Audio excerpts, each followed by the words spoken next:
মাস্কটা আমরা কিন্তু সবসময় ব্যবহার করার প্রয়োজন হয় না।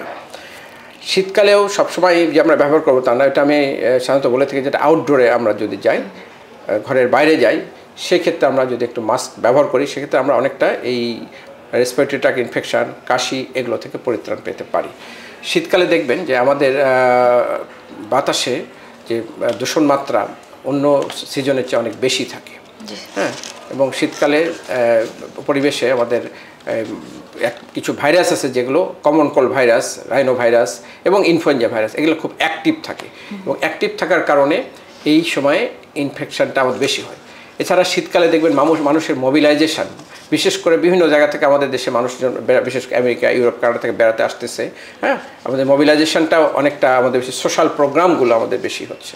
আমাদের যখন বিয়ের অনুষ্ঠান, যেমন কালচার প্রোগ্রাম, এই জিনিসগুলো কিন্তু এই সিজনটাতে আমার বেশি হচ্ছে, ফলে ম্যান টু ম্যান আমাদের ইন্টারাকশানটা বেশি হচ্ছে।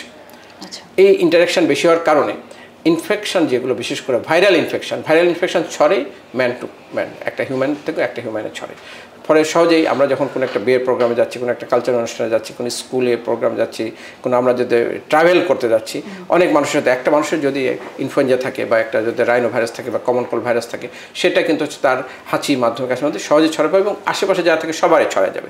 এই ক্ষেত্রে যদি আমি মাস্ক পরে থাকি তাহলে কিন্তু আমরা রক্ষা করতে পারি। আমরা সকলে অভ্যস্ত আছি যে আমরা কোভিডের সময় যে 20, 21, 22 এই সময় আমাদের বর্মটাই ছিল হচ্ছে মাস্ক। আমরা মাস্ক পরে আমরা বলতাম যে আমরা যদি একটা শুধু মাস্ক পরি এবং আমার পুরো শরীরে যদি আমার যদি কোনো ক্লথিংস নাও থাকে, it's enough to protect ourselves. কিন্তু অনেকেই আমরা সে সময় দেখেছি যে সারা শরীর আবৃত করে উনি মাস্ক বের করে কথা বলতেছেন, তাদের কোনো প্রোটেকশন নেই, কাজে একটা মাস্কটাই যথেষ্ট ছিল তাকে প্রোটেক্ট করার জন্য।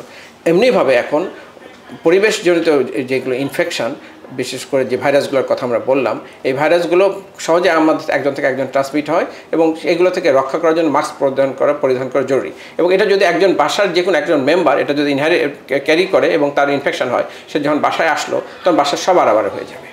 হ্যাঁ, একটা ছোটো বাচ্চা স্কুল থেকে খুব কমনলি এটা নিয়ে আসে, স্কুলে বেবিদের হয়, সেটা বাসা আসলো, বাসা থেকে তার থেকে মার হলো, মা থেকে বাবার হলো, কাজের মানুষদের হলো, ড্রাইভার, সবার এর মধ্যে ছড়া যায় এবং এখান থেকে আস্তে আস্তে কমপ্লিট বাড়তে থাকে।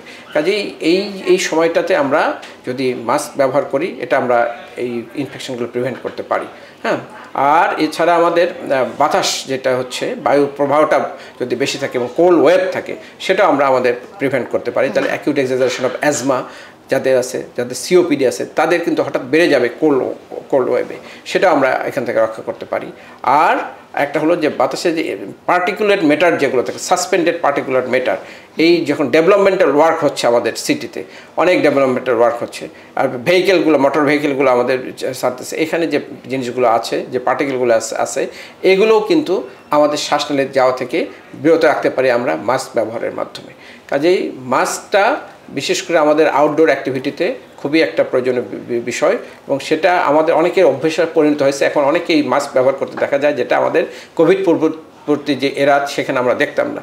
কাজে এটা যেহেতু অনেকের অভ্যাসে পরিণত হয়েছে, সেটা কিন্তু আমাদের রেসপিরেটরি ট্র্যাক্ট ইনফেকশান অপেক্ষা কিন্তু কমেছে। আমার যে পার্সোনাল এক্সপিরিয়েন্স, যেটা কোভিডের আগে আমরা যেমন পেতাম, কোভিডের পরবর্তীতে আমরা ইদানিং কম পাচ্ছি। তবে যেহেতু মানুষের মাইগ্রেশন, ট্রাভেলিং এটা বেড়েছে এবং এটা অনেক ক্ষেত্রেই সচেতনতার অভাবে অনেকে ইউজ করছেন না, সেক্ষেত্রে রেসপিরেটরি ট্র্যাক্ট ইনফেকশন হচ্ছে। কাজে এটা আমরা যদি সচেতনতার সাথে কোন ক্ষেত্রে আমরা পড়বো, কোন ক্ষেত্রে পড়বো না, সেটা যদি একটু নিজের সেন্স কাটায় বা আমাদের যে গাইডলাইনগুলো আছে সেটা ফলো করতে পারি, তাহলে কিন্তু আমরা আমাদের রেসপিরেটরি ট্র্যাক্ট ইনফেকশন এবং শ্বাসনালীর অন্যান্য যে অসুখ, সেগুলো থেকে আমাদেরকে একটু ভালো রাখতে পারি।